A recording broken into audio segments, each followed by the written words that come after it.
Lieutenant Colonel Aaron Renfro Bohl, and I'm an instructor pilot on the B-52. And Major Mike Brogan, I go by Honcho. I'm also an instructor pilot. Major Brian Heck, I'm an instructor electronic warfare officer. Major John Roberts, instructor Wizzo. I'm Staff Sergeant Todd Bevan. I'm a crew chief of the B-52.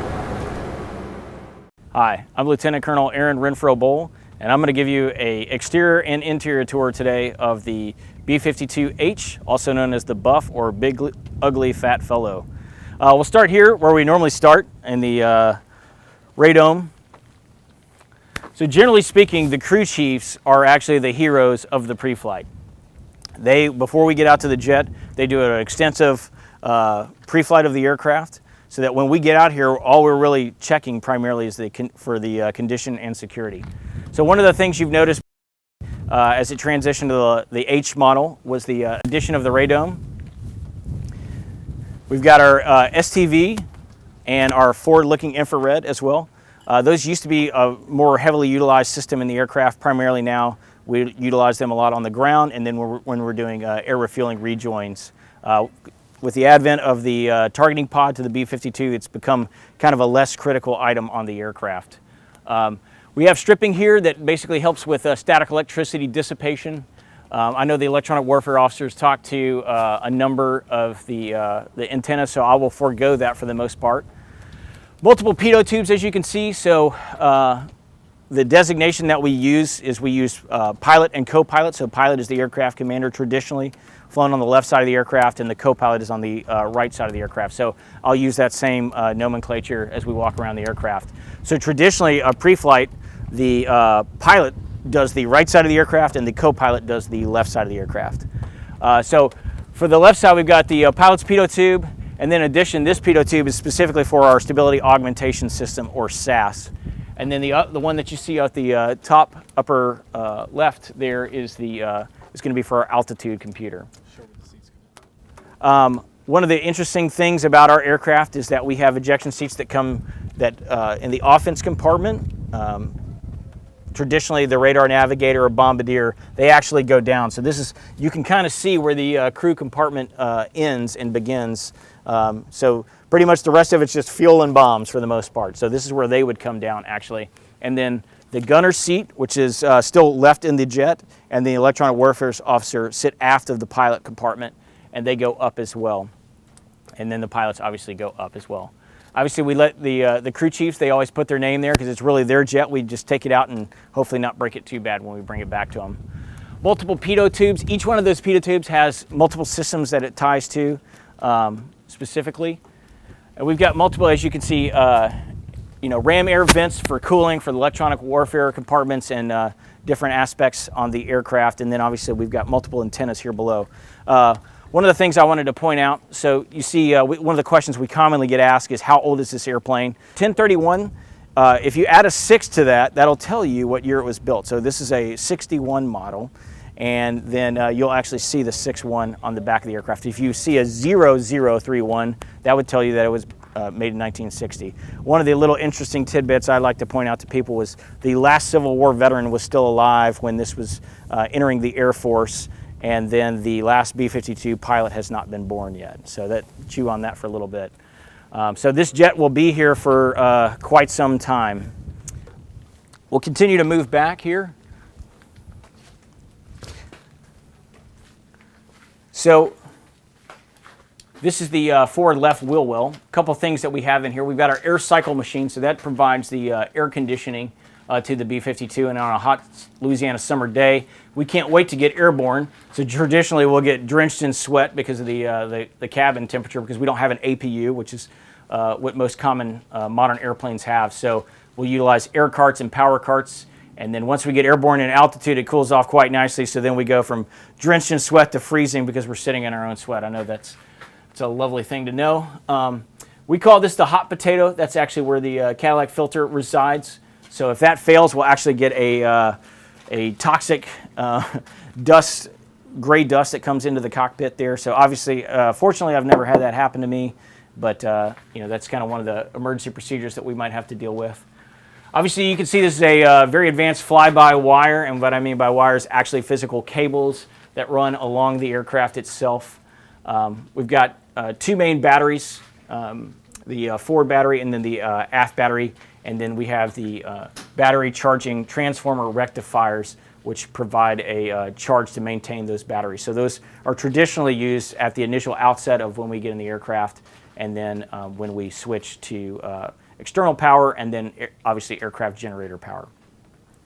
So our landing gear here, obviously, one of the very things that is very unique, and I'll talk to it, and I've talked to it in the cockpit, is our crosswind crab capability.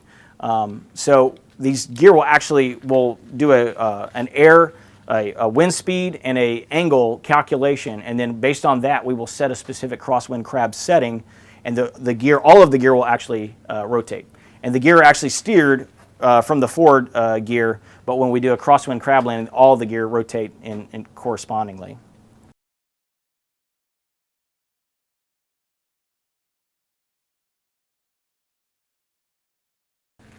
Very standard for most aircraft. We've got a brake wear indicator. Let's see if I can find one here on it. Here's one right here. Normal torque striping that you would see, and very common to pretty much any airframe. That's just basically a way to determine if a bolt is working off. This is actually a jack point, but one of the things that I look for is if we had a hydraulic leak, that actually serves as kind of like a centering place for a drain. So if we're going to see a drip, it's usually going to be right below the jack point. And just like your Cessna 172, we're looking for the oleo and the strut. And then obviously multiple hydraulic lines for anti-skid system. And the anti-skid system is actually maintained here in the exterior wheel hub there. And all that does is basically if the wheel starts skidding, it'll release the brake and allow the wheel to start rotating again so we don't tear up the tire. On the tire itself, you've got a little indicator here that will tell you how many threads that it can go through before the wheel is compromised. So I believe it's 5 for these, and the last layer is red. So that's kind of your key indicator that tire is actually done itself. Kind of a gee whiz thing that we get asked a lot of air shows, what's the tire pressure? So I believe for the forward wheels, it's 245 PSI, give or take a few, and then 285 for the aft quadrant. So we're not pulling over at the service station and getting that done anytime soon. One of the things that's interesting too about this aircraft is obviously, for us that on the left side of the aircraft, the gear go forward. On the aft, they go on the right side, they go aft. So that's one of the things you'll see when we're climbing out. So this is the heavy store adapter beam. I'm sure the offender or the Wizzo will walk you through this, but basically this is where we can launch all of our conventional munitions itself. So anything from JASM to JDAM to MALD. Whereas if we're going to launch our nuclear cruise missiles, the Alchem will have an actual pylon. These themselves are not jettisonable, so they're made into the aircraft. However, the weapons are jettisonable, whereas a pylon can actually be jettisoned, and I'll point that jettison aspect out in the cockpit for you. So obviously the thing that everyone knows about the B-52 is that we've got 8 engines. So the common joke is our dreaded 7-engine approach. These are Pratt & Whitney TF-33 engines. They're capable of producing 17,000 pounds of takeoff rated thrust. Obviously this one has a cover on it, so we'll walk over here. So when we first crank these engines, these doors will automatically open due to just the pressure differential. And what will happen is that allows for, they're called the auxiliary engine inlet doors. And what that will do is that will allow for a more streamlined flow to get to the inlet guide vanes of the engine. This is a low bypass turbofan. We utilize EPRS, so engine pressure ratio. It does not have auto throttle, so the jet is our auto throttles is our hand. But we don't have de-ice capability, but we do have anti-ice on that's basically integral within the engine cowl ring here. What you can see there is that little pitot probe there. That's for the inlet engine pressure ratio specifically there. So we come around to the side. This is the starter exhaust, but also this is where we would, in this area here, this is where we would load our cartridge starts, which is essentially a shotgun shell that you would load in here, and it produces a hot gas that is rapidly pumped through the starter, and extremely hot gas comes out this area, and it rapidly spins up the engines. That allows us to do an 8-engine start all at once. Now, we don't do that every time we start. Usually we'll do a pneumatic start where we'll start 4 and 5, and I'll look to demonstrate that to you in the cockpit. But we would normally start our engines off of 4 and 5. So, but this is for more of kind of a rapid response type scenario where we would do that. One of the interesting things about the engine, not a lot of people know, so that is a bypass. So like I said, it's a low bypass turbofan. So that is the 70% bypass. And then if you come below here, this is the remaining 30% where that air gets bypassed. And that obviously provides a cooling aspect too for the engine cowl. As you can imagine, these engines get hot. To go from idle to all the way pushed up to, like, say, our TRT, I would say probably anywhere from 2 to 3 seconds. It's not too bad. You know, the jet already kind of handles very sluggishly, and it's very heavy, right? So the yoke is incredibly challenging for, you know, someone that may have come from a T-38 or T-6 where you can pretty much fly it with just your fingertips. So this is a very physical airplane to fly. It can be very taxing in that regard. So human factors is a big part of kind of getting the air crewman or woman to be able to operate this aircraft and not be, you know, fatigued. So our traditional FTU initial qual sorties are anywhere from about 6 to 6.5 hours, and that will traditionally involve a takeoff. They'll go to an air refueling, where they'll meet up with either KC-135, KC-46, or KC-10 in some rare circumstances. And then from that point, they'll progress to an ATCA, an air traffic controlled area, and they'll basically, they'll operate within that, and they'll do their missions, and then they'll come back to the pattern for usually anywhere between half an hour to upwards of an hour and a half plus. So you can imagine those events being very taxing throughout that period. So obviously, our naming convention that we utilize for engines, this far left engine is number 1, 2, 3, 4, 5, and 6, 7, 8. So the engines themselves, we have engine-driven hydraulic pumps, and the only engines that don't, I call them my freebie engines because they don't have either a generator or a hydraulic. That's 2 and 8. So if I lose, you know, number 2 and 8, it's not that big of an issue. It doesn't affect a lot of other systems, whereas the other ones do. And then when it gets into the generators, they are on the odd engine, so 1, 3, 5, and 7. This tip gear helps us from, especially in heavier fuel loads. So in a lighter fuel load configuration, like when we come back, if the co-pilot's done their job properly and gotten the lateral center of gravity correct, then hopefully you'll, you know, come back and get your cool points where you've got both tip gear off the deck. If not, you know, you'll have one wingtip down and one wingtip up. But so in a heavier fuel configuration, this can obviously be more compressed than it is now, and then the lighter configuration can be all the way off the ground. One of the things that I always check is make sure that our tip gear indicator, that little screw right there, that will let me know that's where I actually get the cockpit indication that the gear has retracted. There's a little bit more of a specific number, but we utilize, we call it 4.5, so 4,500 pounds of fuel, whereas the outboard tank can hold 7.5 or 7,500 pounds of fuel. So this is our surge tank. So basically, I believe it's in the leading edge of the wing, but as the fuel tanks vent, they will vent along the wing to a surge tank that has a 55-gallon capacity. And what this does, this ram air scoop actually provides pressurization to prevent foaming in the tanks throughout the wing. So a lot of times what you'll see on a hot day, if the tanks are almost topped off, you'll actually get some, the surge tank will fill, you know, just due to expansion, and you'll get some dripping. So we'll call fuels out here, and they'll come and drain the surge tank for us. And you can see the multiple spoilers. So we've got spoilers, what we call Alpha and Bravo. Alpha are the outboards, and they are made of actually 4 spoilers. And so we utilize that for our air brakes as well as controlling, you know, the roll of the aircraft as well. And then on the inboard, we call those the Bravo, and those are made up of 3 independent spoilers. But they all act synchronously together. But depending on what configuration I have my air brakes and how much yoke throw I'm doing, that will actually kind of manipulate those independently. So this is where we'll walk out here to check the top of the wing and make sure we don't have a stuck spoiler or something to that effect that hopefully a crew chief had caught at one point or another.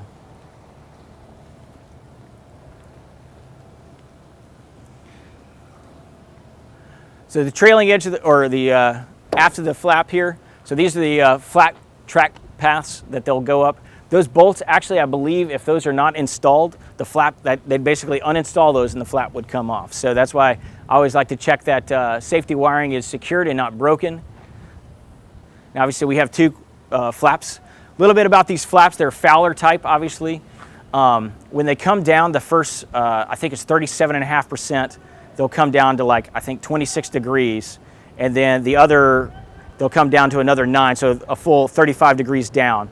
And once that's happened, then they're released forward and down, and then they'll just work aft, right? So 100% is actually 35 degrees down and then all the way aft. And the way they move is they move along these little screws. And we've got two electric flap motors that are electrically powered, and they've got a torque tube that runs along the front of that. You can probably just barely see it there. If we lose one of the motors, we can still retract the flaps on the other ones, but it takes, instead of 60 seconds to raise and lower the flaps, it takes 120 seconds. That's one of the things we check. We'll do a flap retraction and then an extension again on the ground just to verify that that system is functioning properly. One of the things you'll see around throughout the aircraft is you've got multiple filters. Very common to pretty much any airplane, and what you'll see on the bottom there is that little red tip. If that red tip is extended, that typically means potentially that filter is being bypassed because it's created a pressure differential that has extended that poppet. Our flap speeds, so traditionally 225 is max flap speed, so what we'll do is we always kind of pad it by 5, and if you've ever seen or if you've ever flown a B-52 or maybe you haven't, but our airspeed indicators are kind of a drum and dials type system. So they can have a tendency on a bumpy day to bounce around. So we always use a pad of about five knots there. So that's our flaps retraction or extension speed. Let me see, yeah, extension speed. And then once we have, one of the other things that's interesting that commonly confounds ATC controllers when we take off, if we're not taking off from a normal B-52 basis, we do not maneuver the jet when we're retracting the flaps. When we're extending the flaps, we can maneuver the jet. So we'll stay wings level as we retract the flaps on takeoff there. And we've got a speed schedule that we follow. 50% it's 200 knots, and then at 30% it's 210, and then 220. What happens is we get that rapid acceleration as the flaps are actually going from angle to flush. And so it usually requires a lot of nose-up trim to kind of control the speed as it wants to climb away. But so like I said, when we come back, 225 is our max speed to drop the flaps. 220 is what we normally pad it to. We'll start dropping the flaps. And then depending on what our gross weight is, we will actually slow down to what we call a best flare speed, which is based off the fact that, how we land the B-52. What was interesting about the B-52 vice a normal, say, modern Boeing product is they'll use more of a nose up AOA type approach, whereas our aircraft, we kind of land like a big Cessna. You'll see us coming in with the nose down, and then you'll kind of do a throttle chop as you cross the overrun. You'll do a round out, and then you'll kind of just try and grease it on. So you'll do like a normal standard flare, obviously at a much higher seat altitude or seat height. But that's what I always tell students. I'm like, it doesn't land like a lot of other airplanes. So and kind of getting that finesse down is can be kind of complex for the students. The two hardest things for a pilot to learn to do in the B-52 by a lot is air refueling and then landing the aircraft. They can land it, but landing it where it doesn't get you some comments from the rest of the crew is can get a little challenging sometimes. The only difference that you'll see in all the pods, they all are very similar. The number 3 and 4, the only reason why it's got that additional exhaust there is for the pre-cooler. So there's basically most of our, the air is pre-cooled as it comes through there before it goes to the air cycle machine, through the manifold, and goes through the air cycle machine that I showed you in the wheel well earlier. We've got multiple hydraulic reservoirs, so really all I'm looking for is to ensure that we've got, that I can see some red, that basically validates that the reservoirs are not empty. And if I couldn't see the red, I would get a crew chief, and he'd probably get a ladder and look, be like, yeah, I can see some just in the bottom. So we generally have plenty of hydraulic fluid. It's not too much. If we see a leaking hydraulic system, we're generally asking about it, and they're going to resolve that issue for us. So I know the instructor Wizzo has already walked you through the interior of the the bomb bay, so I'll just kind of stick to the exterior. One of the things that's interesting here is that if they're loading like a cruise missiles or anything like that, they can actually retract these up vertically to where they can drive. I forget what the name of the system is, but they can actually just drive a system in, and then it'll load it within the bomb bay itself. One of the things, if you've exceeded that flap extension speed or unfortunately oversped the flaps, one of your indications will be is scratching here. And you can actually see where probably someone may have done it way back and they've touched up, painted there. So as pilots, we're kind of prideful. So whenever we walk the jet, we always want to make sure there's no scraping so that when we come back, we're like, that wasn't mine. So we make sure we point that out if you've seen it. All right, coming back here. So in our technical order, or TO, one of the few things we're actually mandated to check on the walk-around, because like as I said earlier, the crew chiefs really do the lion's share of the work in this aspect, is the oxygen shutoff valve. And we have to make sure that is safety wired to open. As far as the gear themselves, one of the things I'll point out back here, because you actually couldn't see the indicator on the other one, we've got our brake accumulator there, so that basically gives us one good brake actuation. So we just validate that it's maintaining at least 1,000 psi. And we've got a couple of fuses on the brakes themselves that will actually prevent, if they notice a flow indication, it will actually prevent, it'll shut that hydraulic flow off and will prevent it from bleeding out the remainder of the hydraulic fluid. One of the things the crew chief, and we've got multiple uplocks and downlocks around the aircraft so that the crew chiefs will remove that. And one of the things that we verify before we taxi out is that those are actually on the aircraft. All right, stepping over here. Oh, one other thing I want to point out here before we leave this area. So in case one of the other crewmen didn't. So you see the little door there. So you can actually, there's a catwalk here that you can crawl all the way from the front of the aircraft back to the 47 section. And I don't know if the instructor Wizzo pointed this out, but so when we drop gravity munitions, if we can't get a validation that we've had a good release either from a spot from the ground using our targeting pod, then what we actually have to do is what we do called a bomb bay check. So we'll go down to 10,000 feet, we'll start a timer so that hot potato that I described earlier can cool off, and then we'll actually send a crewman to the aft into the bomb bay to look to see that the bombs are not actually laying on the door. So we'll go down to 10,000 feet and depressurize, and we'll pull the gear circuit breaker so the gear don't accidentally, sling down while they're climbing through that compartment. But that's one of the kind of cooler things that we'll, we like to have the new guys and gals get to do that, make sure they get that fun. One of the things you'll see up on the nose there is a ram air scoop. That provides ram air to a Q spring, and that basically provides force feedback so that otherwise you would not get the force feel of the speed, right? So you could potentially over G or overstress the tail if you did not have that. So this is our stabilizer. Our horizontal stabilizer here. You'll notice multiple vortex ring generators. Or vortex generators to kind of make sure that we're getting good laminar flow all the way on the aft portion of the horizontal stabilizer. These actually serve as our radar altimeter, so transmitter, receiver here, so that when we fly low levels or when we're in the pattern setting for our decision altitudes as such. One of the things we do during our normal start checks or our pre-flight checks before we're heading out is we'll validate that the stabilizer trim has been rigged properly. So it's kind of a coordination where between the co-pilot, the pilot, and the crew chief, where we're running up the engines, manipulating the stab trim, and he's validating that it's checking. We're checking that we can do all the manual cutouts and that we can flip the red guarded switch to properly cut that out.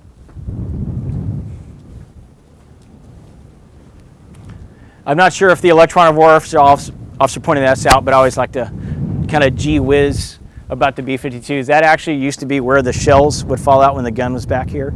So that's always kind of a fun reminiscent to the old days of the B-52 when it had a gunner.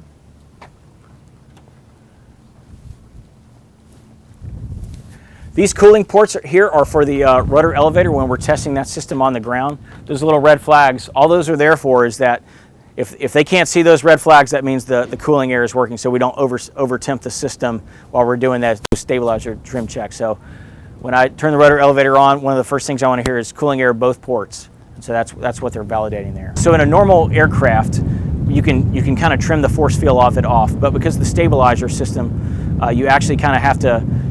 There's as you get experience with the jet, it becomes less of an issue. But what you'll see a lot of times with younger students is, or people that are newer to the aircraft, they'll think they have it set correctly, and then they'll once they if they've run the stab trim, they'll still have a degree in it. So it's kind of a touch that you got to get with the aircraft over time. But if you've got it trimmed out, it's pretty responsive in the pitch arena, in my opinion. Roll is where you really start to get into, you'll start to get some lag. And it's very easy initially for students to get into a PIO, pilot-induced oscillation, because I call it fighting your ghost of a few seconds prior, to where you'll put an input in, it's not doing what you want, so you'll do another input, and then next thing you know, you're just fighting yourself from about 3 seconds ago.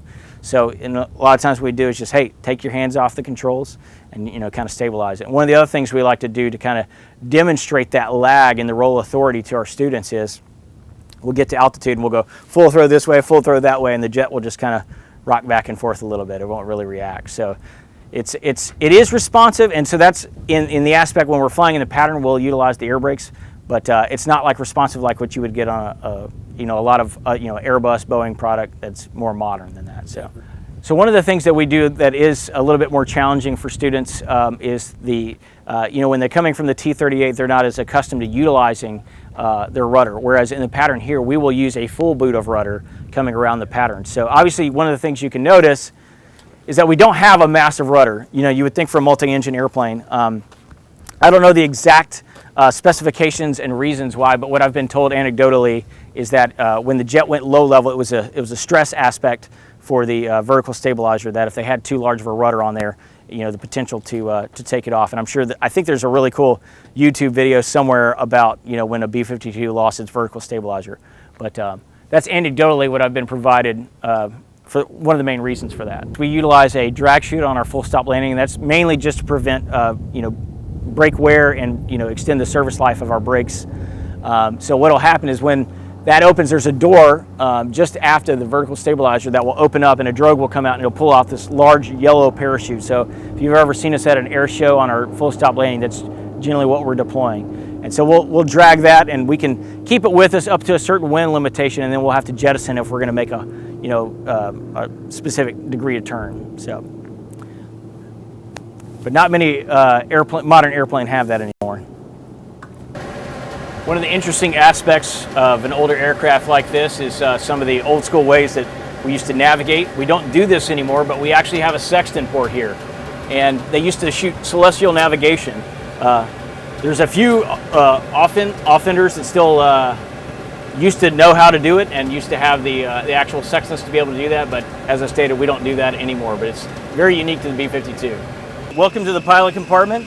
As you can see here, a little bit of modernization with our Connect system, some very old systems as well still. So it's one of the things that's very interesting to me about the B-52 is there's kind of a lost art form of flying that a lot of people don't hand fly heavy turbine airplanes as much as we do in this platform. So we have a lot of hands-on with this aircraft.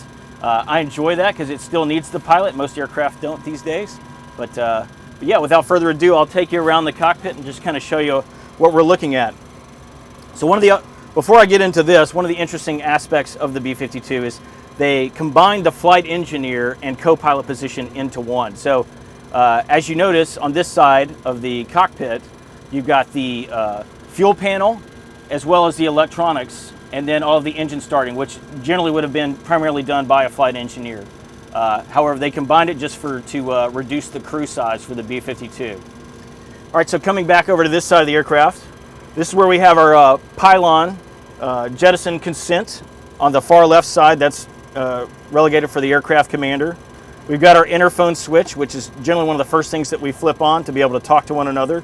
And that's one of the other interesting aspects of the B-52 is that we're talking to one another, and words have meaning because we can't visually see one another because of how we're segregated on the crew. But so it's very one of the challenging for the new air crewmen and women to come to this platform is that they've got to learn how to talk and be very specific and not be tying up the radios too much. We have the pressure suit faceplate. That was for back in the day. We don't even utilize that anymore. Multiple light configurations that we can do here.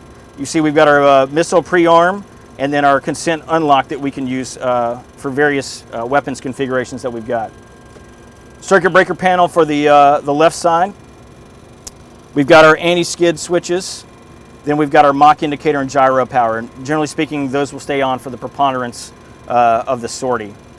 As you transition over here, I've got my oxygen regulator, our upgraded transponder, our MFD, so this allows me to determine whether I'm using the forward-looking infrared, the FLIR, or if I'm using the Connect screen for the MFD display. Then we get over to the hydraulics panel, and what Mr. Boeing was very nice to do for us was to give us a wire diagram here. So if you ever get confused about a system or whether their standby pumps are going to power a specific system, you can always reference the nice diagram that we've got here. So we call these the main body systems. We've got basically engine-driven hydraulic pumps on all of the engines except for 2 and 8. And then we've got multiple standby pumps on the body systems as well as out on the wings to provide that. And those are generally pressurized to 3,000 psi plus or minus 250. Then as you notice in the lower quadrant, we've got 4 pumps for the rudder elevator system on the far aft section of the aircraft. And then in addition, we've got a primary and a right-hand body hydraulic system for our CSRL and CRL that we fly with. This is the intercom panel for the new Connect system that we utilize. This allows me to test my oxygen quantity, and then here's my liquid oxygen display as well, just to kind of see how we're progressing throughout the flight. Got anti-ice control and windshield anti-ice and defogging as well. This panel here allows me to select different modes of my FLIR and EVs throughout, whatever configuration I'm needing through the sortie. Got our good old trusty wind-up clock. We've got our old school flight course indicator. That basically, I've actually had to utilize that to drop munitions when our other system failed. So it's not as nice and clean display, but it still works, and sometimes old is still good. I'm going to pull this back here so you can see. Emergency gear extension panel is here. One of the interesting things that we have on our jet that most airplanes don't is we have the ability to emergency retract, not just emergency extend. We can retract all of our main gear except for our tip gear. And that's basically so that we can take off and still get the mission done, even though we might have a gear that is hanging down. Engine fired test, and then our trusty windshield wipers. As we move over, we call this George. That's when the offense team, bomb nav steering, we'll flip this on, and basically at that point, the offense team is flying the jet, and they've got navigational control, and obviously we're always monitoring to make sure that George doesn't think he's a fighter pilot and trying to overstress the wings. This is the pilot's capability right here. It provides us the ability to open and manually close the doors from the pilot compartment. This is our lateral trim indicator that we have, and a lot of times on our pre-flight we'll check that with the crew chief to validate that we are basically in the right trim configuration, that it's properly rigged. All right, so this is our standby attitude gyro, which pretty much every airplane that's an instrument rated on the planet has. This is our Mach indicator. Our max speed that we fly is 0.84.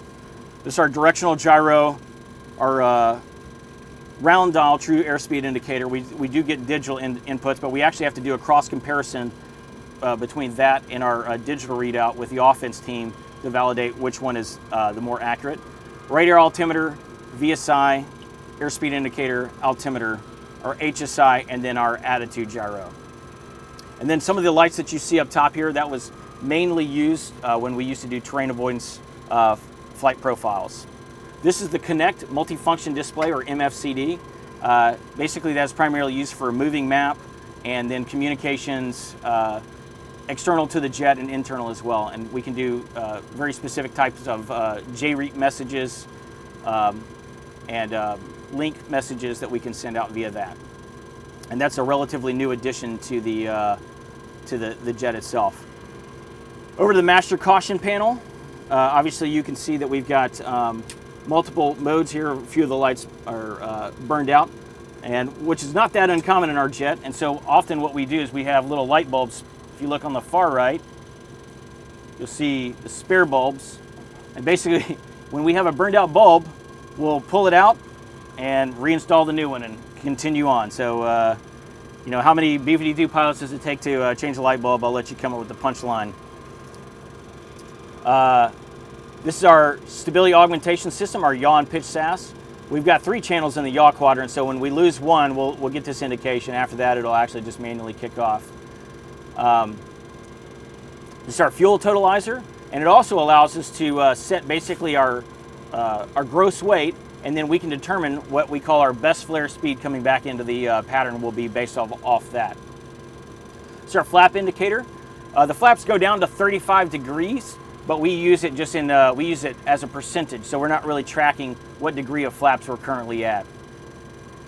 As you can see here, this is our landing gear position indicators, and obviously the gear indicates down, and then we'll cross compare that with the landing gear knob or landing gear handle here, and that'll indicate red if the gear is not properly in the correct configuration. This is one of the more unique aspects of the jet. We have a crosswind crab, so unlike a lot of other airplanes that might do a wing down top rudder type configuration or a crab and kick out, we will actually, due to the anhedral of the wings in our tip gear, we will actually set our crosswind crab, and I'll let you zoom back out. We'll pull this up, we'll rotate it, and the gear will actually turn based on the calculation that we make here. So for instance, if we have a 90-degree crosswind at 40 knots, we'll set 20 degrees there, which is pretty significant when you think about it, especially if you're coming in on a low weather day. But basically I would take this here, rotate it, validate that we are getting the proper rotation of the gear, and then I would put it down, and we saw crosswind crab is checked and set. Next, we come up here to the engine displays. Obviously a lot of needles and gauges to maintain. One of the obviously the unique things about the B-52 is that we have 8 Pratt & Whitney TF-33 engines capable of producing 17,000 pounds of thrust for takeoff rated thrust.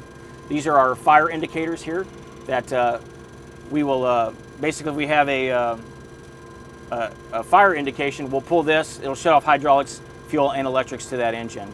This is our EPR gauge, or engine pressure ratio, our RPM gauge, our exhaust gas temp, and then our fuel flow indicator.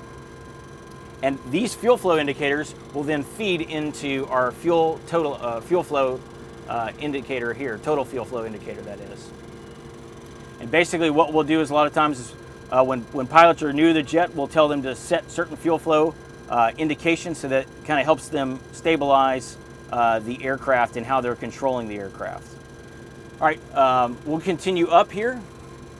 These indicators that we've got here are for our air refueling system. So basically, when the jet is ready to go into contact, we'll get a blue light. When we actually get a contact, that means that the KC-135, KC-10, or KC-46 has actually got a good contact. We'll get a green indication. And then when we get a disconnect, we'll get a yellow light. So that's kind of how we use visual, confirmation that our system is functioning properly. Here are all of our engine oil pressure indications, and then we've got a backup system of the light. So basically we have to have one or the other, but preferably both. Moving up here, we've got our refueling system and our refueling switches as well. So we can basically turn a refuel valve, we'll open that. Master refuel will allow us to take gas, but it also allows me to move gas and put it into specific tanks throughout the aircraft. We've got airplane slipway lights, obviously, to illuminate the receptacle at night for the boomer to be able to see where he's going to refuel the aircraft. slipway doors light, that will give us an indication if our doors are properly configured, meaning open or closed. We've got a primary and an alternate system, so if we lose hydraulics to one, we can still open the doors and receive gas. We can even go into utilizing the SIG amp power, we can go into manual mode, where we can actually, the boomer will actually put the nozzle into the aircraft, and once we get a good proper configuration, we'll go to hold and we'll actually grab the tanker, and then it's on us to release ourselves from the tanker. So this is our VOR terminal now, and then our TACAN as well, VOR receiver. And obviously you can see this is a very old system here, but it still works and it's very reliable. With the new configuration here, this is our COM1 and then our COM2, and this allows us to select very specific antennas throughout the aircraft. So unlike a lot of other Boeing products where they might have a steering wheel on the captain's side or aircraft commander's side, we actually have what we call a takeoff and landing and taxi configuration. So we'll get a lot more throw of the front steering wheels or the front steering in taxi mode, and then we'll go to takeoff land, which will kind of dampen that out significantly to allow us to fly in the takeoff configuration. This is also our stabilizer trim indicator, so we can see which configuration we're in, and a lot of times that will tell us, I can look over and see if a student is properly configured or if they're flying through the trim and they're not properly trimming the aircraft. This gets into our pneumatic system here, where we can select ram air cabin pressure. We have like a little, I like to call it a little R2-D2 that pops out the side of the aircraft and is essentially just a ram air scoop that will then pump air into the aircraft, not really to pressurize it, but just to give us cooling airflow. Off, and then our normal configuration for flying is 7.45 psi. We don't have a very comfortable altitude cabin climbing system like a lot of modern Boeing products have. It basically just climbs at a normal schedule. And then we've got what we call combat configuration, which is 4.5 psi, and that's mainly designed so that if we were to take some type of round or some type of damage to the aircraft, it wouldn't cause a massive catastrophic blowout. And one of the things I left out from the upper quadrant that ties to the pneumatic system is this is our cabin altitude. So we'll normally fly at around 8,000 feet up to certain altitudes. This is our wet compass, and then our G-force indicator, which is unfortunately not very accurate. Not that we pull a lot of Gs, but we are basically limited to 2 Gs on this airframe to the max. Coming back through here, so this is what we call our thrust gate. So we actually use this instead of being able to set a specific setting for the engines. What we'll do is we'll set the thrust gate, and we'll calculate this in our takeoff and landing data or told, and then we'll set the thrust gate based on that.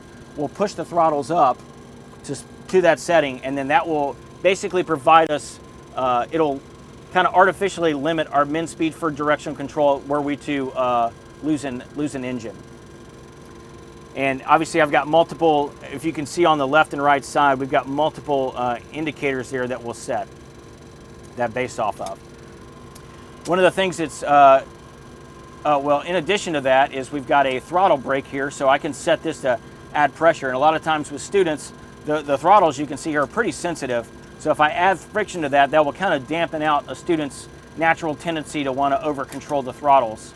And because the engines are underslung, you can imagine the effects that causes. So if you're making a lot of throttle inputs, the student is now having to make a lot of stabilizer trim inputs, as well as can have a tendency to over control the jet. Some of the interesting things about this jet, so when we fly it, obviously we use the aft part of the throttle quadrant here.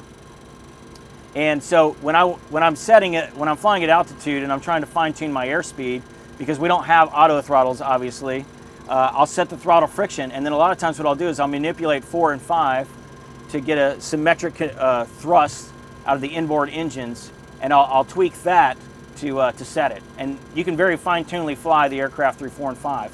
One of the other things we'll often do, and we train to for flying without engines, right? So because this is a combat airframe, so we have to be able to train to that. We'll do what we call a 6-engine approach, and in that instance, what we'll do is we'll kind of fillet the throttles like this, and we'll fly in this configuration here to kind of simulate an asymmetric, engine loss.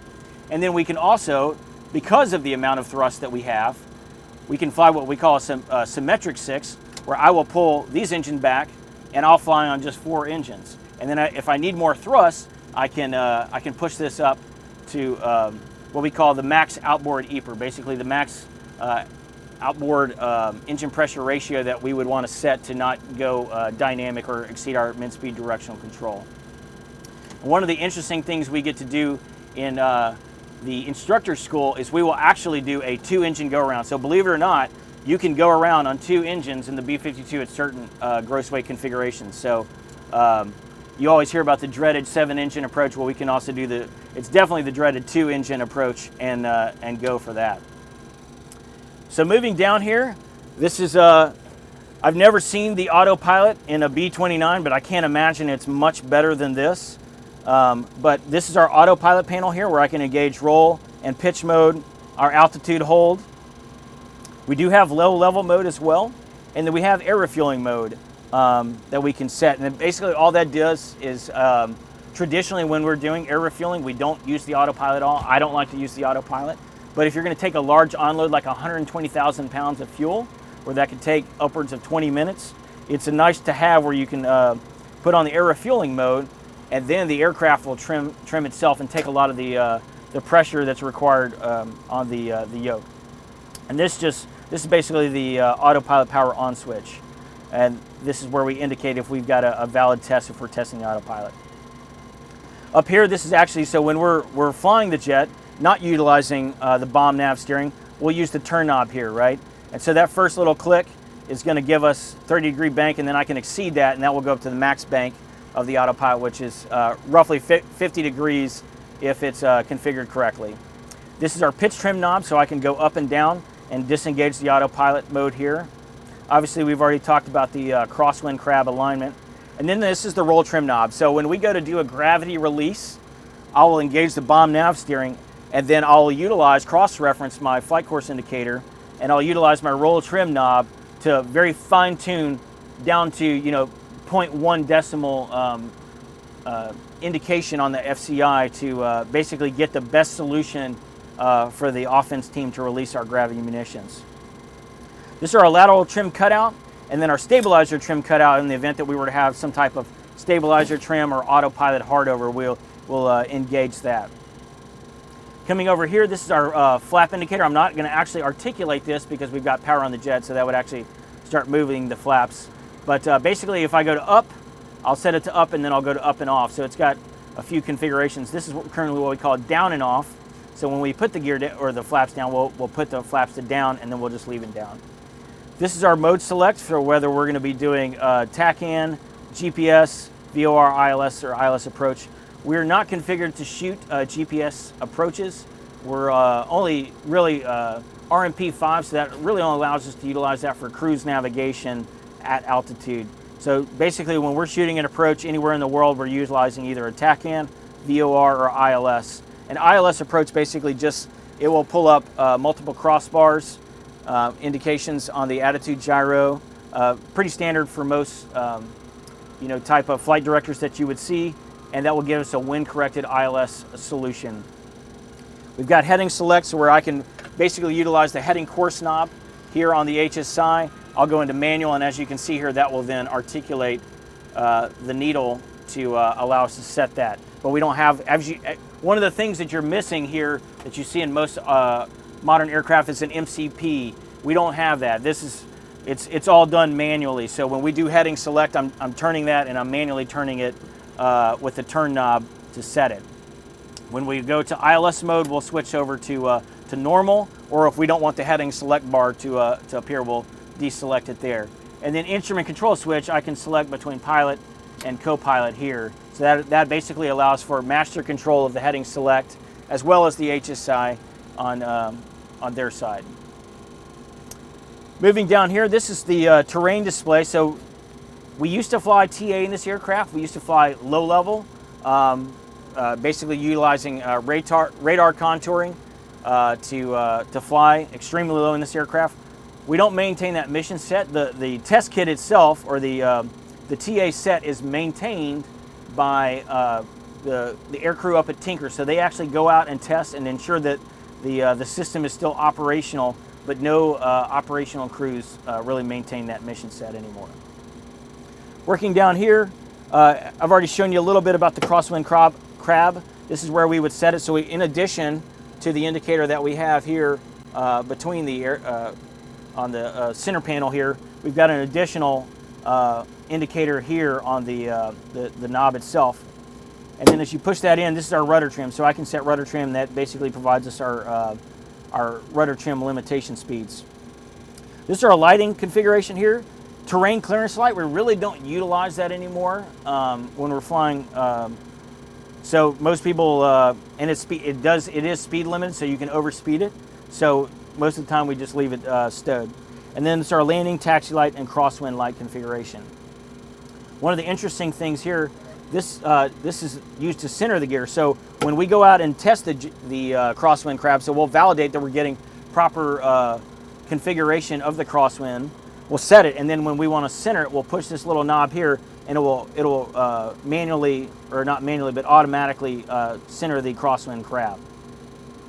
And one of the interesting things here is, as the aircraft commander, if we lose total comm out in a combat type scenario, I can utilize this to communicate, this lighting system here to communicate. So right now it's off.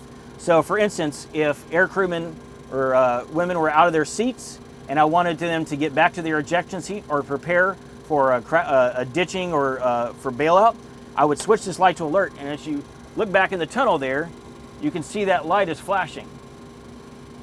And that basically just non-verbally tells everyone on the crew, get back to your seat and prepare for ejection or for bailout.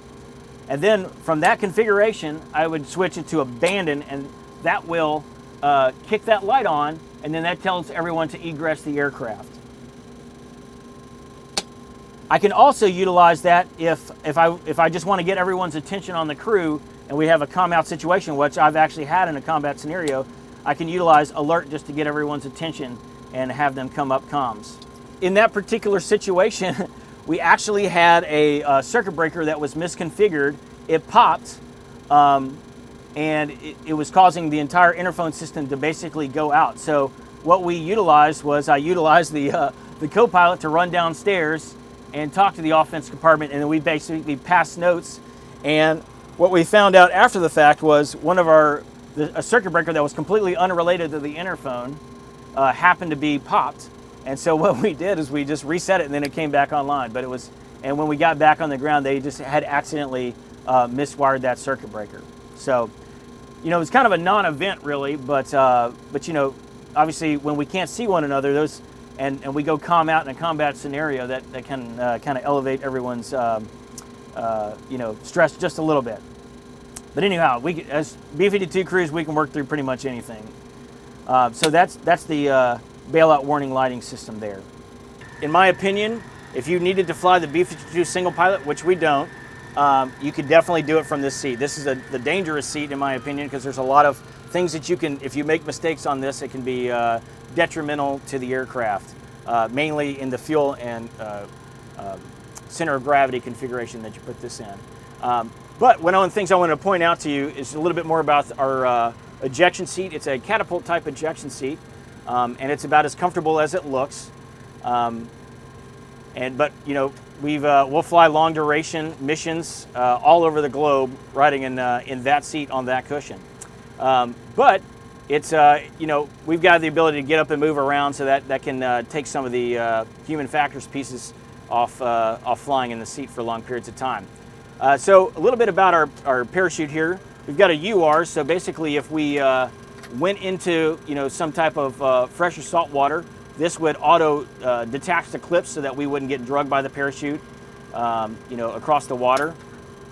This is also what we call the green apple here. So the parachute itself has a oxygen bottle that can provide pressure oxygen to us in the event like we're in a free fall scenario. And we'll pull this green apple, and that will provide that pressure. On the far right side of it,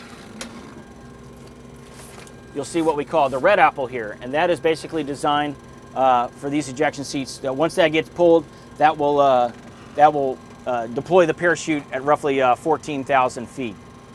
And then we've got the manual ripcord here that we can pull that at any point and just get the parachute to deploy. This is a lowering device here that if we get snagged in a tree, we can wrap that around a few branches and through our harness and actually lower ourselves down to the ground.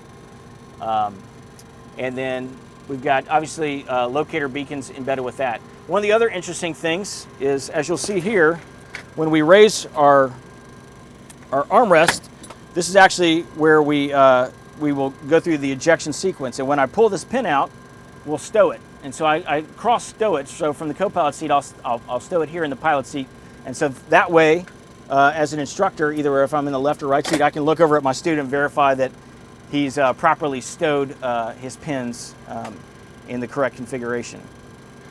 All right, so coming back over here to the co-pilot side of the aircraft.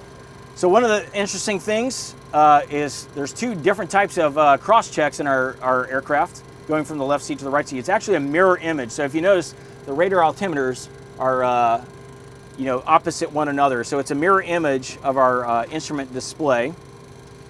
This is our fuel panel. One of the things I like to tell people at air shows, just to kind of give them a scale of understanding of how much fuel we can carry. Basically, if we maxed out the tanks in this aircraft, it would be more fuel than you would ever put in your car in an entire lifetime, just for one max fuel load on the aircraft.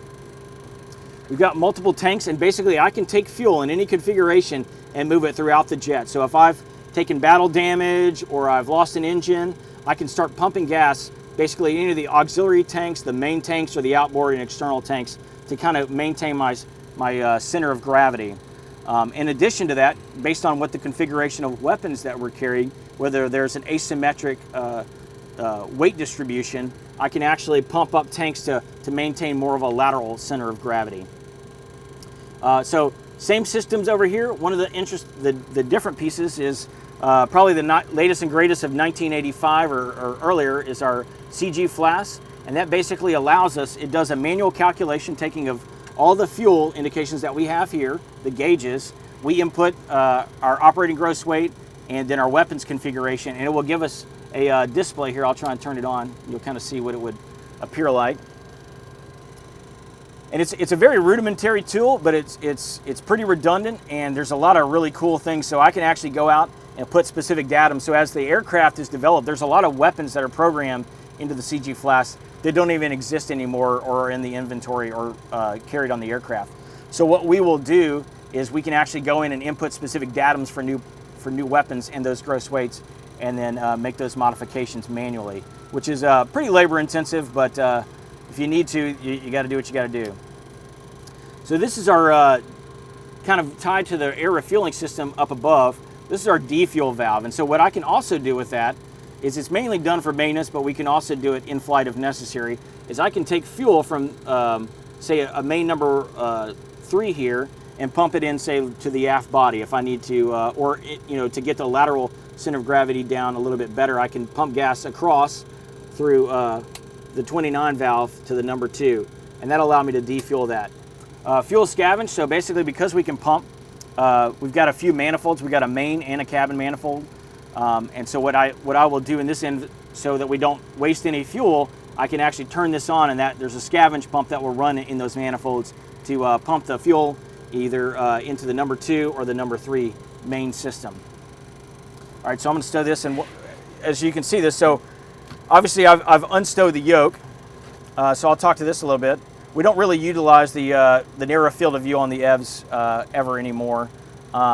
This button serves multiple purposes. So when we're on the ground for a takeoff, I can use it can be used for what we call engine stall prevention. So basically, we get a turbulent flow across the intakes of the engines. Insert about 10 knots of crosswind at 45 degrees. And what I'll do is I'll depress this button as I push the throttles up. And then once we hit about 50 knots, that the turbulent airflow goes away, and I'll release that button, and we'll notice a bump in the EPR gauges here, and then we'll continue with the takeoff. The other thing it'll do is I can automatically kick off the autopilot if I don't have to. I can kick off the autopilot if I don't have to utilize one of the force switches to disengage the autopilot. And then in addition, when I get a contact, when it switches from blue to green for the air refueling, I can hit this button and that will disconnect the aircraft. So that's the pilot's way, or the co-pilot's way of disconnecting the aircraft. In addition here, it's kind of hard to see, but maybe you can bring the camera around. This rocker switch here is what we utilize to communicate internally within the jet.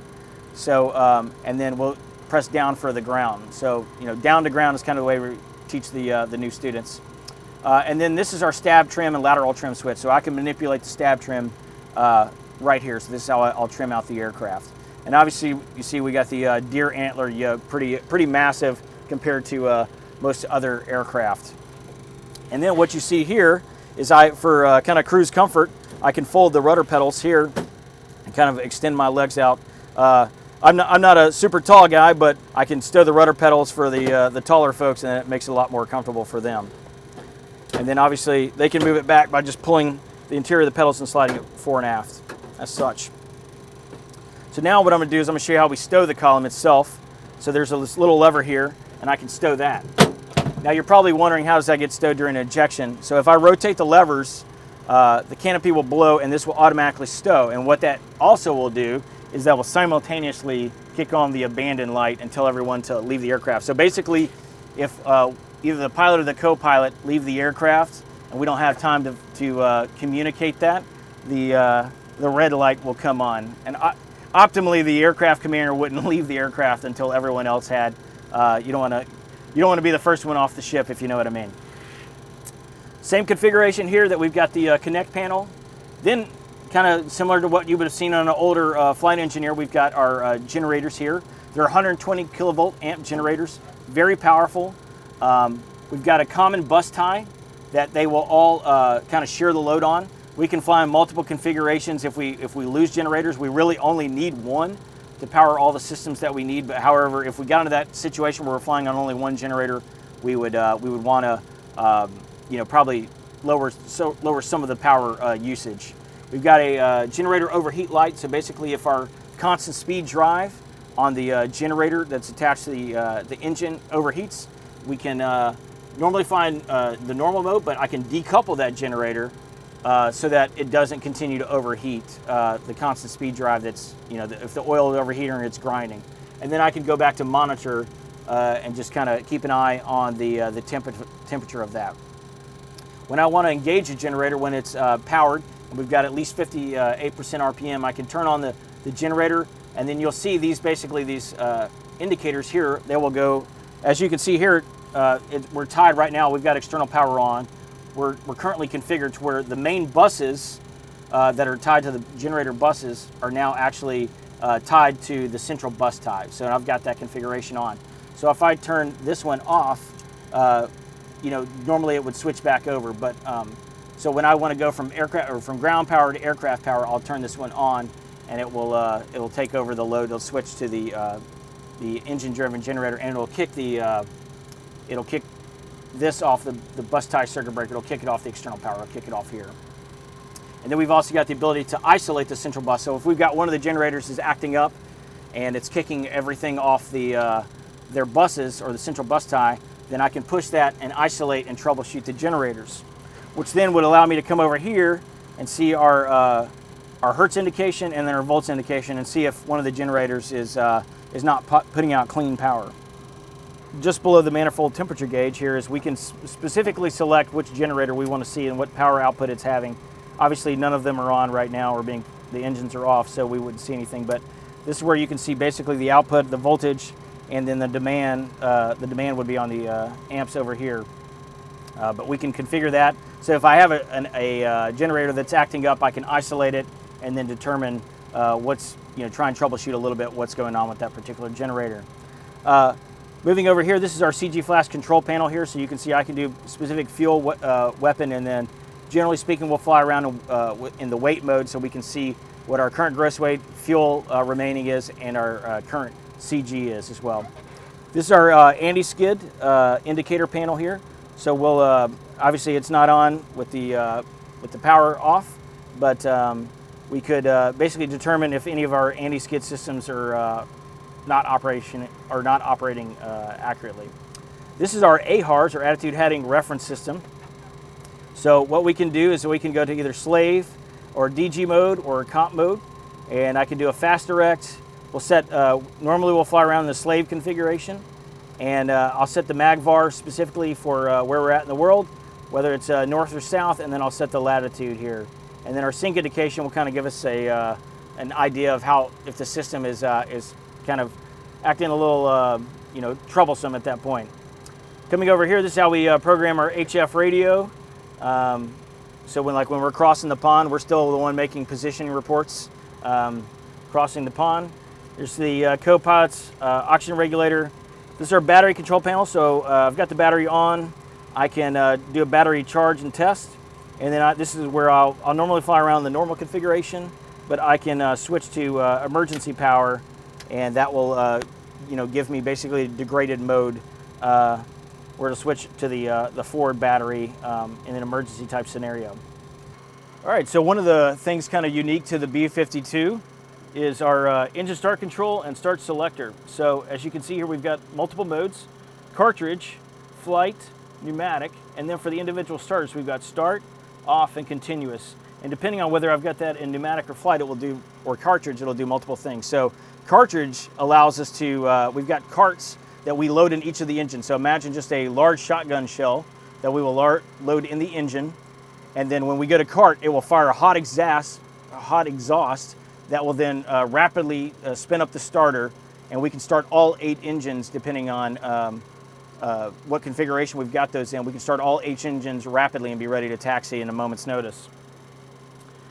Normally we do what are called pneumatic starts, and so I'll kind of walk you through a sequence of that. So normally what we would do is we'd go to pneumatic, we'd hit the starter up on number 4, and then I would push the number 4 throttle up once we reach at least 15% on the RPM gauge. And once I got that started, I would wait 2 minutes, and I would start number 5 in the same sequence. And then the co-pilot's job after that is we'd wait another 2 minutes. And the co-pilot's job, the pilot will call for start remaining engines, and the co-pilot will put his hand here to guard the number 4 and 5. Then he'll start 1, 2, 3, 6, 7, and 8. And then once I remove my hand, the aircraft commander will push up the throttles to 90 and 85%, which will then, through the manifold, will push air out along the wing to the remaining engines. And then the co-pilot will monitor 6, 7, and 8, and the captain or the aircraft commander will monitor 1, 2, and 3. And then basically, as we see them hit 15%, we'll individually push our throttles up. And then once they hit 45%, which is traditionally starter cutout, the aircraft commander will either verbally or non-verbally call for me to switch these down to continuous. That's a normal traditional start utilizing 4 and 5, and then also, as I previously stated, we have the cartridge start capability. But then we'll either, if we're flying in a turbulent air or weather, or we're flying, maneuvering the jet for training, we'll fly around in continuous, and that basically will just give us a lower voltage auto ignition capability for the engine so they won't flame out. And when we're flying, once we go airborne, we're in flight mode for that so that we get that proper operation of the starters themselves. And then the only thing that really remains in the co-pilot station here is the co-pilot circuit breakers. And then what we do to cross-check the circuit breakers in the tunnel is I'll look sitting in this seat, I'll look down the tunnel to the left, and then the aircraft commander will look down the tunnel to the right. And that's pretty much the pilot station on the B-52. Hey, my name is Major Brian Heck. I'm the Instructor Electronic Warfare Officer here on B-52s at lovely Barksdale, Louisiana. And we're just going to go a quick walk around. I'm going to show you some of the antennas and features of the B-52. Generally for my walk around, I'll start here at the front of the jet, and I'll just explain some of these antennas and receivers that we have going on here. So basically, there's a blister on the side there.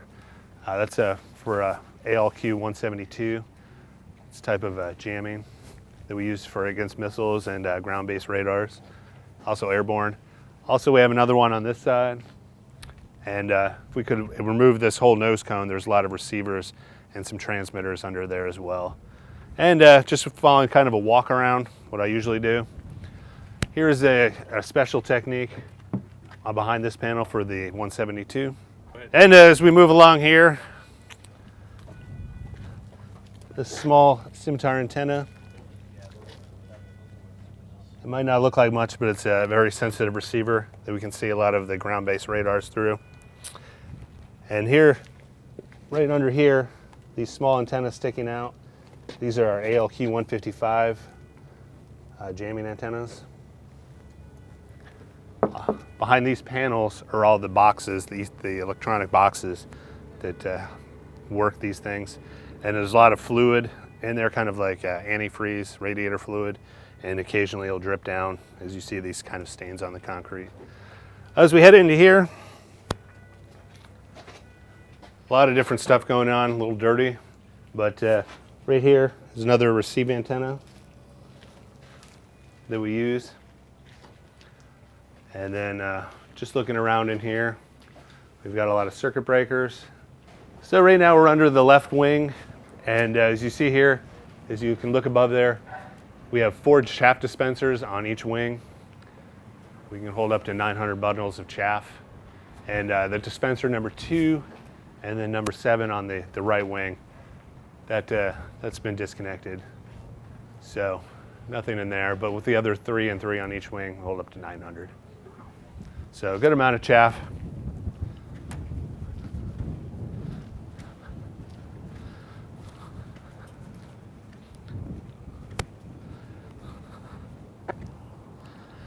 And as we venture out here to the left wingtip, we also have some receive antennas in this left wingtip. And we're just generally checking the condition, make sure everything's good here. And there's also a smallest of holes right under there, and that's for moisture. The other day somebody said it was for lightning discharges, but no, it's just for moisture that builds up in this fiberglass part of the wing. Nothing big there. Now here's a good view of the jet, the fuselage. So the tall antenna there on the top there, that's ALQ 16, ALT 16, and then also below it is kind of its brother sticking out there in the bottom. Those are kind of a low band jammer that we use. And we'll take a closer look at some of the fins we have here.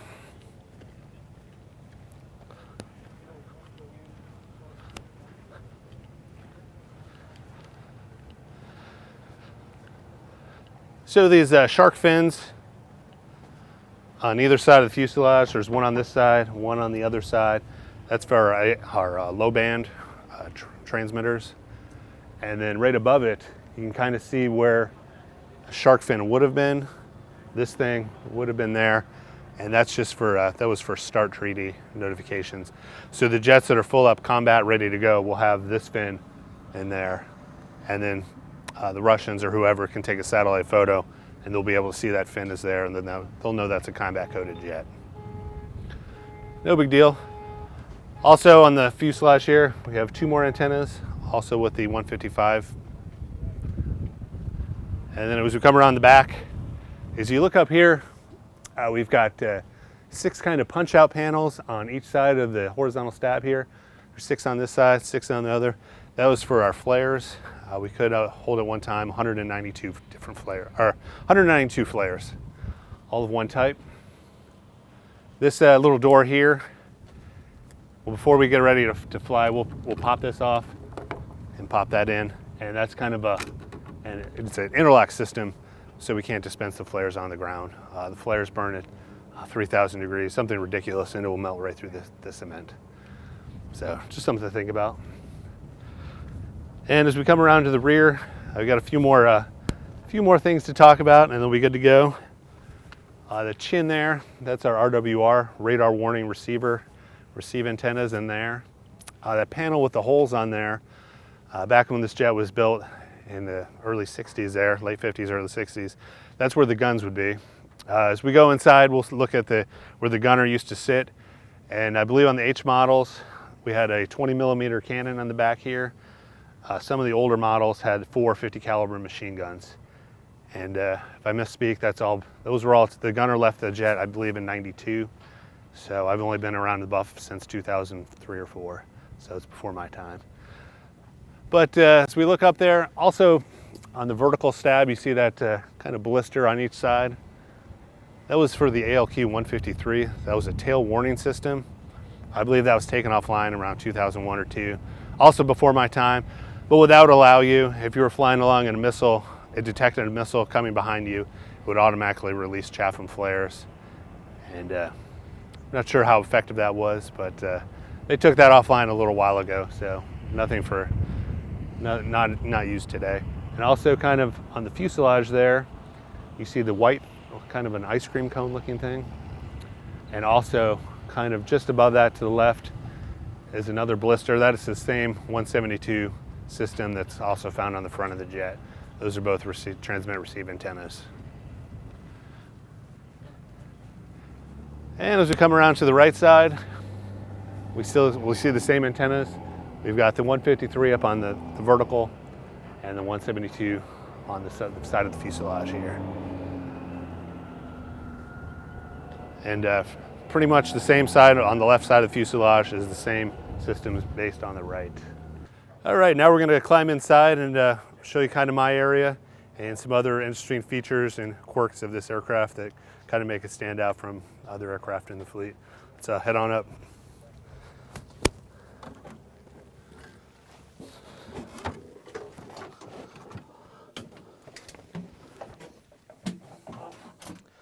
So as we come up the first set of steps there, right down here you have where the WIZOs will sit.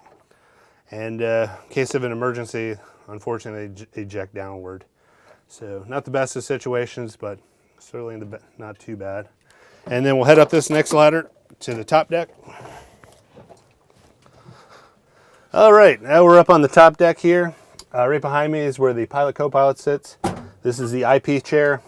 And here's the bunk. The bunk, if we go on a real long mission, we'll have an augmented crew. And this is, right now there's a bunch of parachutes on here. Usually for a long mission, this is a good place to, catch a quick nap during the flight.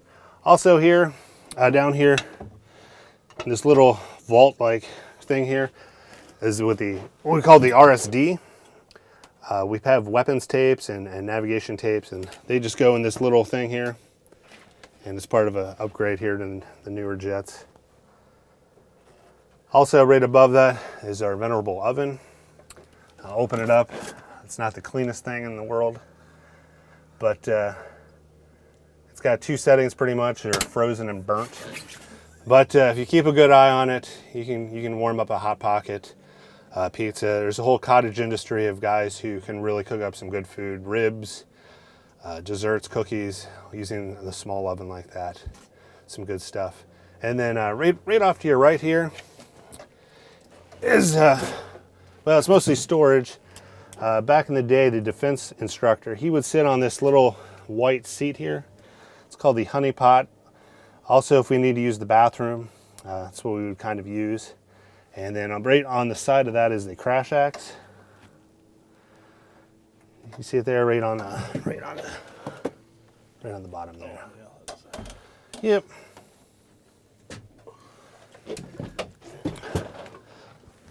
So the crash axe, the thinking behind that is if we crash landed somewhere, the hatches were jammed up, we couldn't get out.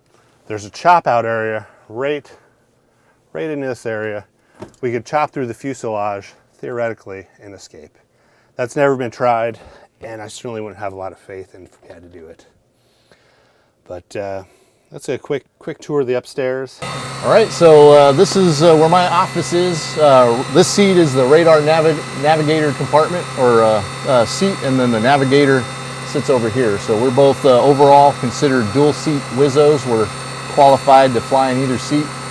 Typically, the senior crew member will sit in this seat here, and we'll just start with the ejection seat. So what's unique about these ejection seats is they go downward. So we're downstairs in the compartment, and so if we get in some sort of emergency condition where we have to bail out of the aircraft, we do have minimum altitudes we want to be at, so we at least get a couple swings in the chute before we hit the ground.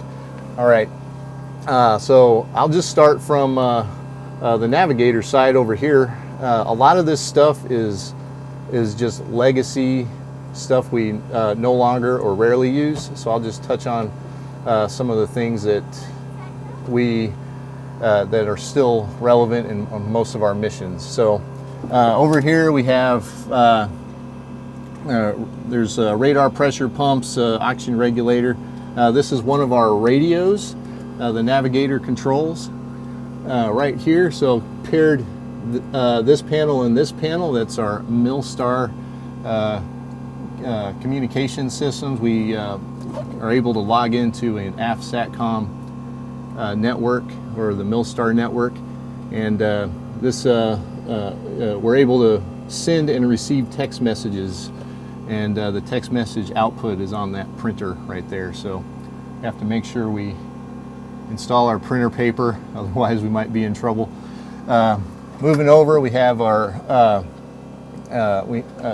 the left screen is an older multifunctional display, MFD.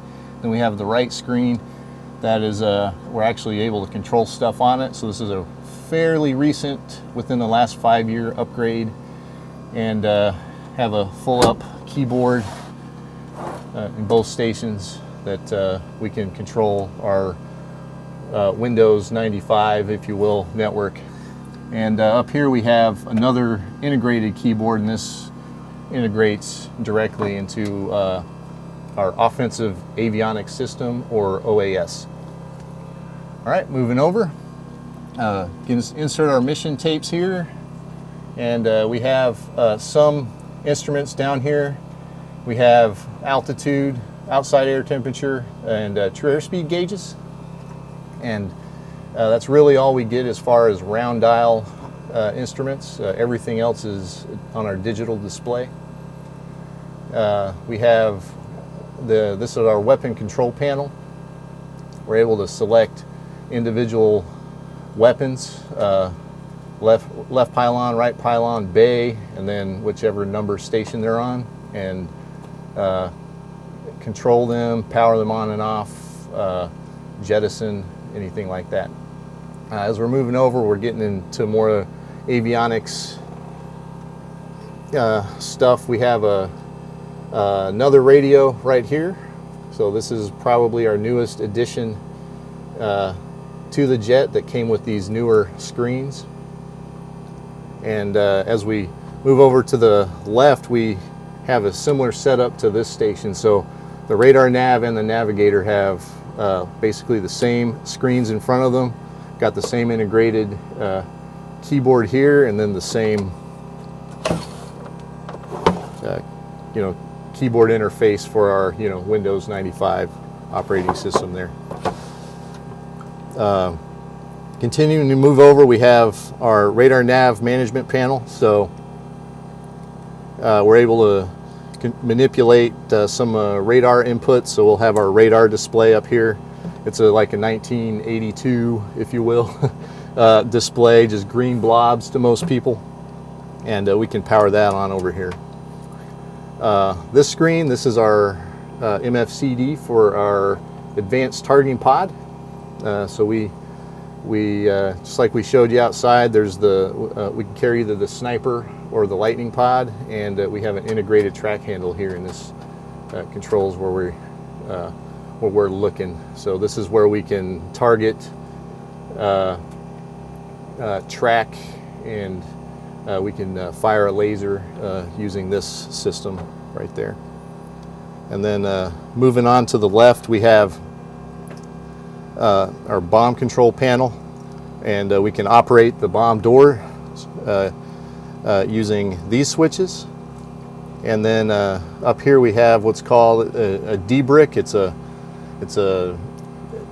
digital bomb release interval calculator. So if we're configured for dumb bombs, if you will, this will annotate what's in the bay, and we can carry up to 27 500-pounders in the bay, and there's a light for each one of those. On the wings, it's a little different. We have a light for each quadrant where everything's located. And that should pretty much cover the radar nav and nav stations. All right, and I also want to show you where the Instructor Navigator sits. It'll be right behind you. And he leans back against the bulkhead door that we actually can use this in flight to crawl back into and inspect the bomb bay, see if there's any retained weapons back there. So we would have to crawl over to the left and go around the landing gear, and we'll show you the catwalk once we look in the bomb bay. We'll start with the Weapons Systems Officer walk-around. From my perspective, we look at things that are weapon and navigational sensor related. So we'll start with these cameras. So these two bubbles are actually cameras that we can see outside. We'll show you the screens we look indoors where we can see out. So there's no windows where I sit, so this is how I can see outside. This is the steerable television, or STV. This is no longer supported on the aircraft, so we don't use this anymore, but it's just a standard television. We see it on a green screen if it happens to just work. This is our forward-looking infrared sensor right here, or FLIR. So this still works on most jets, but it's becoming less and less supported because we're getting certain upgrades that'll replace it. But these are traditionally the things we use to look outside, and you'll see these on the G and the H models. And this is what back in the day made low-level navigation so much safer when we're able to look outside. So now we'll go over to the main sensor that we use. So we'll show you what this, how we look through this once we get on the aircraft. Up here, this is where we mount either the Lightning pod or Sniper pod. And this is how we're able to target weapons or find, fix, target track. We can use our laser either to do a talk-on with parties on the ground or other platforms, or we can guide in our own weapons or other platform weapons with this thing right here. Also, we're able to record footage on what we see. And coming over here, we have, this is our external weapons mount.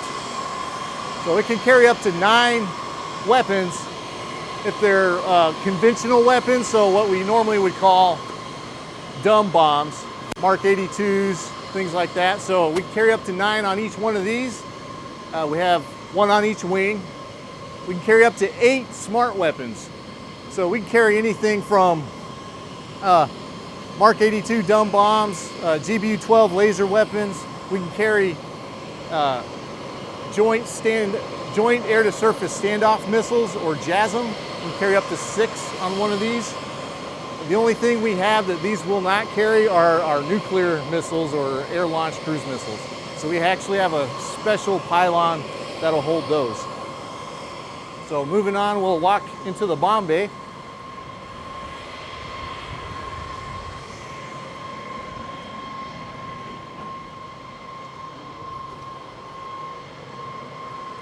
So luckily, this is configured with a CRL, or conventional rotary launcher. And this gives us the ability to launch smart weapons from the bay. For years, the B-52 was unable to launch a lot of weapons from the bay. Now, another configuration you might see under here is with the cluster bomb racks, and those allow us to carry up to 27 Mark 82s or 500-pound bombs, but that's just your conventional dumb bomb right there, and we can just fly over and just drop a string of 27, up to 45 if we're also using the wings. But those were unable to do any sort of precision guided guidance on those. So this gives us the ability to carry up to 8 additional smart weapons. That includes 2,500 pound JDAM, or joint direct air munition, and we can carry that in mix load, so we can kind of put whatever configuration with those types of bombs we want in here. We can also carry more of our standoff missiles or decoys, and more LGBs as well. But this is constantly going through an upgrade, so who knows what we'll be able to do with this thing a couple years in the future. Kind of a neat thing we like to show off during air shows is that tiny door up there. So that gives us the ability to come back here in the bomb bay during a flight. So we'll drop down, depressurize, crawl past the landing gear, and crawl back here and just check the bomb bay in case we don't have another way to check to see if we drop the bombs or not. So the other, if you notice, you'll see it come even further back, and there's another door. And this is the route the old gunner back on the old model B-52s would take to physically go back to the rear of the jet. And additionally, this is an alternative way for us to get out of the jet if our ejection seats don't work. We actually come back here to do, it's my job as the weapons systems officer to do the weapons pre-flight. And so we'll come back here and have to check each of these stations where there's a weapon, and we'll come back here and physically pull this out, and this kind of unlocks the weapon and allows us to drop it. As long as this is pushed in, the weapon will stay locked, so even if this machine lets go of it, it'll stay on there. So this is how we make sure we can drop the weapon. Outside, on the external weapons, we have physical pins that we pull on each weapon. So this is how this cannon plug plugs into the tail of the smart weapons, and it's how we interface with it. So we're able to through our interface on the jet in the cockpit, we can target the weapon, we can change its parameters, we can interface with the fuse on a lot of the weapons and change the delay time and everything. And that's one of the things that gives the B-52 a strength over a lot of other platforms. A, we're able to loiter for a long time over a target area. B, we're able to carry up to 24 smart guided weapons, up to 45 dumb bombs. And we can, since we can carry a mixed load, we can strike against a bunch of different types of targets. And that includes, like, we can go from tall buildings to moving targets. That lightning or sniper pod allows us to strike against moving targets. And we can even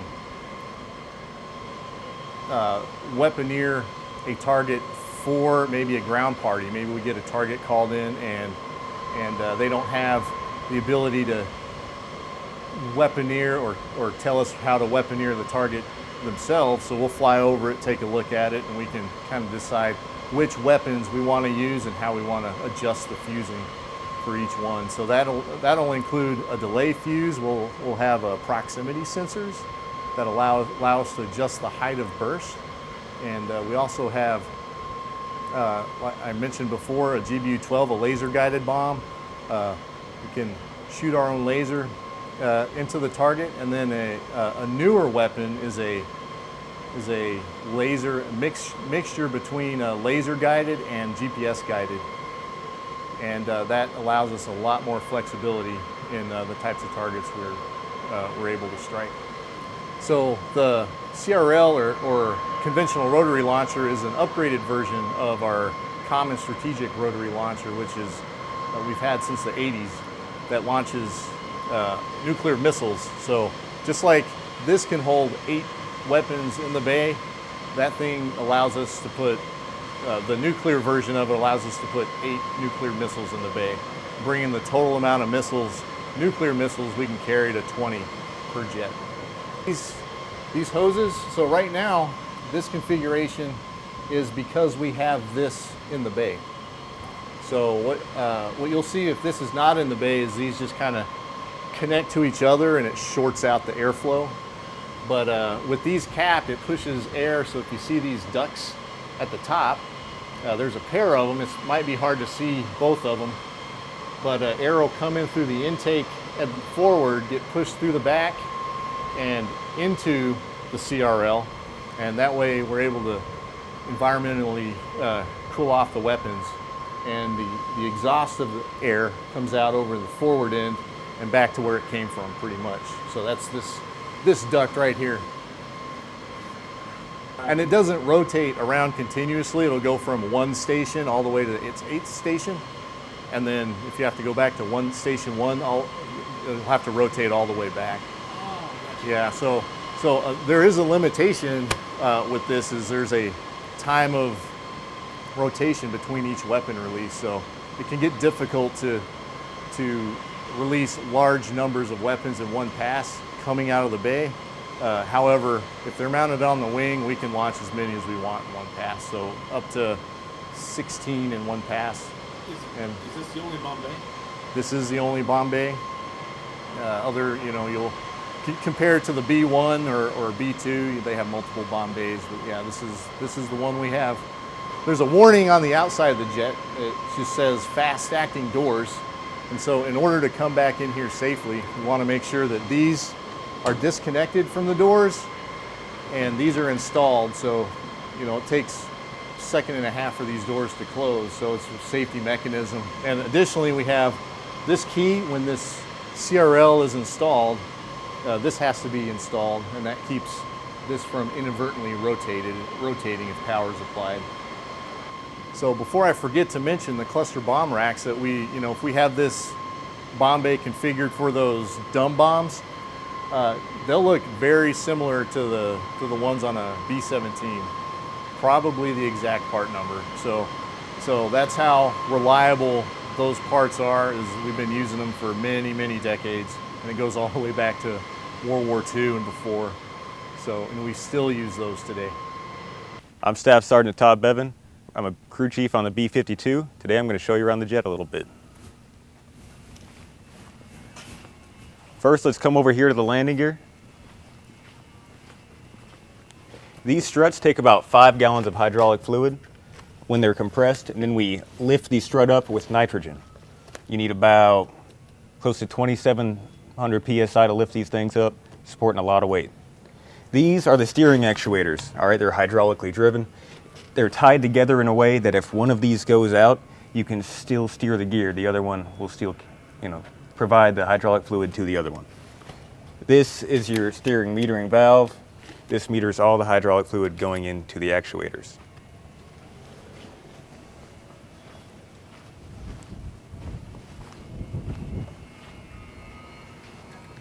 Back here we are in the wheel well of the number 2 gear. Here, this is the aft battery. It's an aft battery box to secure the battery. This right here is a TR. It's a battery charging unit. It detects what the battery's charge is. If it's below the 24 volts, it sends it a surcharge voltage, charges it up. Underneath all of these panels, these are all pretty much circuit breakers. These and these, they go to your weapons system. So they go right back there. If we go over here,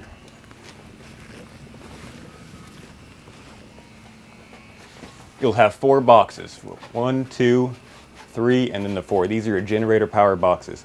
Your generators coming from your 1, 3, 5, and 7 engines all go into these circuit breaker panels, and that's what controls all the electricity on the jet once you get aircraft power. This is a manual hydraulic hand pump. This is used for ground use.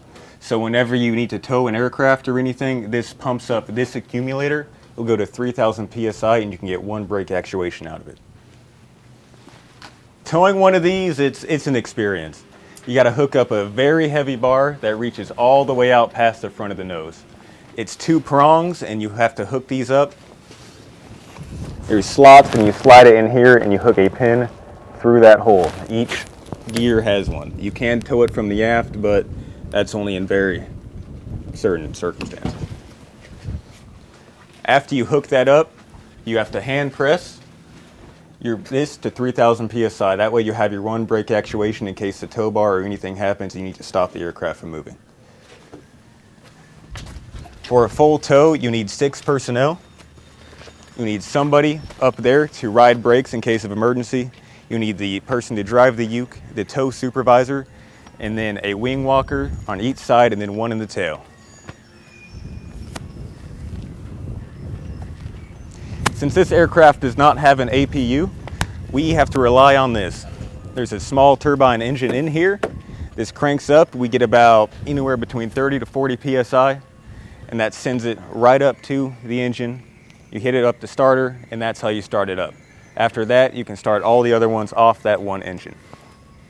Each of these TF33 engines can hold 41 quarts of oil, and they suck about, at idle, 20,000 pounds of gas an hour with all 8. Now coming into the exhaust, you'll see there's 12 different tubes here. 6 of these will be designated to EPR, your engine pressure ratio, and 6 of them to your engine temperature, your EGT. Now we're on top of the wing of the B-52. Let's show you around. So when you're on top of the wing, you can see you have your fuel caps for your different tanks. Here are the spoiler segments. We have 4 spoiler segments, 2 on each wing.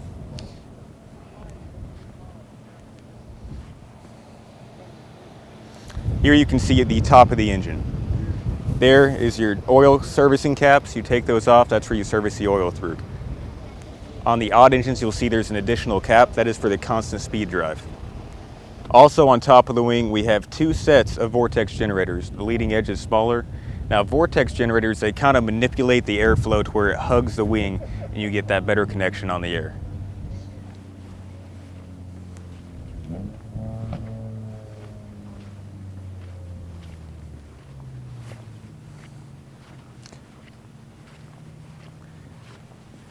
Now, going over the fuselage, we can get a better view of the upper ejection seat hatches and also the IFR door. It's typically pretty beat up. It happens. Over here, this is the MRT radome. And then we get a nice look at the 2 anti-collision lights, some more fuel caps, and that really tall rudder.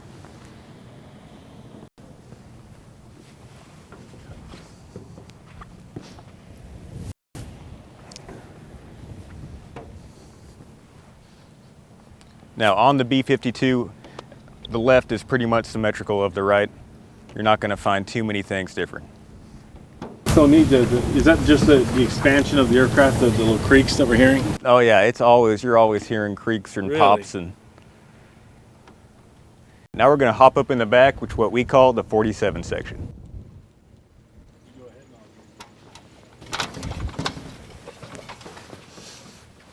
Alrighty, now we're in the 47 section, a nice hot cramped place. First things I'll point out is you'll have 3 little spheres here. Those where we keep our liquid oxygen. There's 3 of them, each of them hold 25 liters for a total of 75 liters.